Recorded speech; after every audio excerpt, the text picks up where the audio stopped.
Bismillahirrahmanirrahim. My name is Abdurahman Sayed, and I am the CEO at Al-Manaar Muslim Cultural Hertitage Centre. The role played was a duty upon Al-Manaar and every human being, so there wasn't anything unique about it. Fire engulfed at a residential unit in the area, and there was a need for us to open the premises for people to come and shelter if they needed to. And from that point onwards, the place has become one of the emergency response centers in the area. And ever since then, whenever there was a need, whether it's for counseling or any kind of activity, including art therapy, sessions here were taking place. Gradually, we also started to notice the need to bridge between the community and the local and national authorities, including the emergency services. And we were happily facilitating that alongside our partners in the faith communities, because people felt more comfortable to come here from both sides to engage constructively and talk about issues that was causing concern and anger to the community, but that was maintained and managed properly in places like Al-Manaar. And then that kind of relationship, both within the community as well as with the other stakeholders, has continued to this day and continues to be the case in the coming future as well. There was always an issue of resources.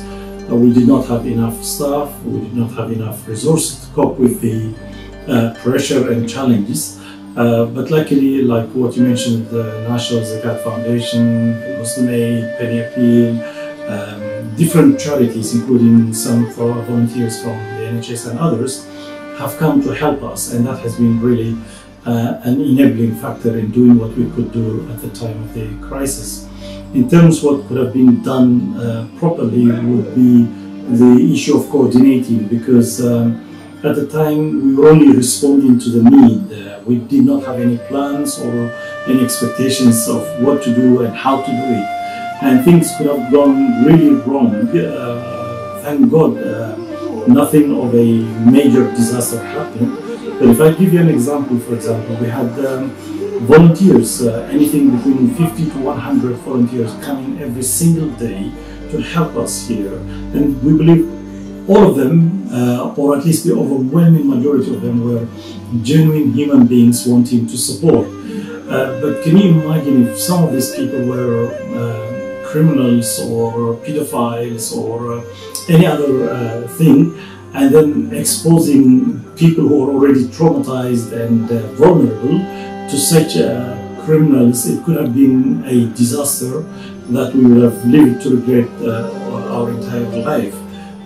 Now that means when at times of emergency, when less resources institutions like ourselves try to step in to support the needy, there would be a need for some kind of like processing at least the background of the individuals volunteering, including the DBS or CRB clearance, so to make sure what we are inviting or exposing people to are not dangerous people. That kind of facility and process need to be in place, and that could only be possible if the local authorities, the NHS, took this into account and placed some resources to enable us to do that. The other thing would have been also the coordination between the different centers, the faith communities, the local authorities. What every one of us was doing, it almost felt at the time we're doing it on our own. But it could have been better to feel we're actually complementing one another, we're supporting each other, we can also coordinate our support. That had to come through initial initiatives from bottom up, but it could have been better also to have it from some major authority like the national government or the local government.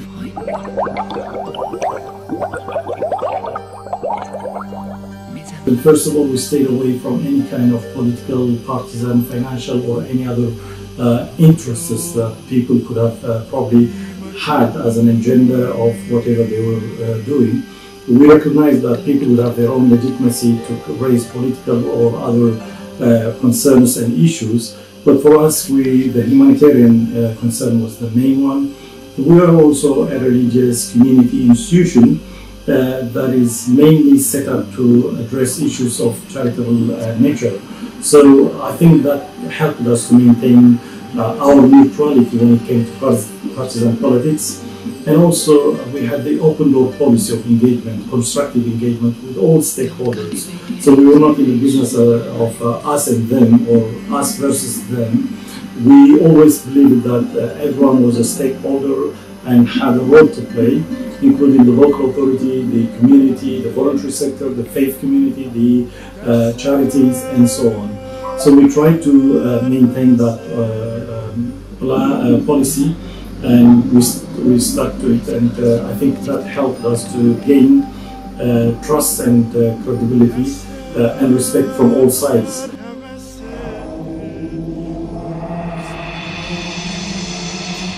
We have a counseling service now, faith-based counseling, culturally sensitive. That is important for us and for our community in terms of addressing the healing and recovery process. Trauma does not heal quickly, especially if it involves loss of life, loss of genuine life as well as genuine loved ones. So that takes time, and we have now the facility with very limited resources. And the second one is we also have a kitchen facility. We're encouraging ladies, as well as hopefully soon we'll encourage men to use the cooking as a coming together for love, for unity, and also,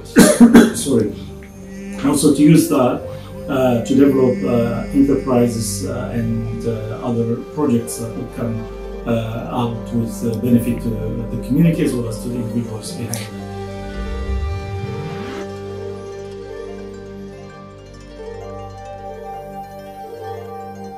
Our doors are always open.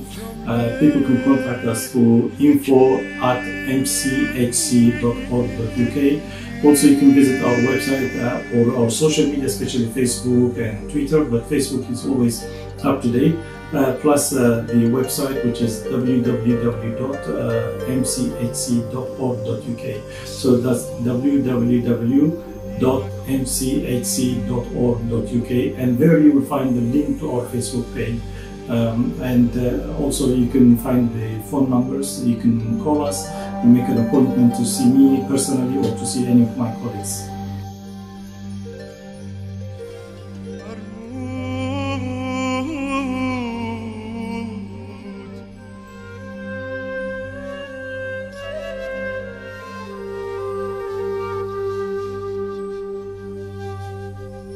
Farmouth.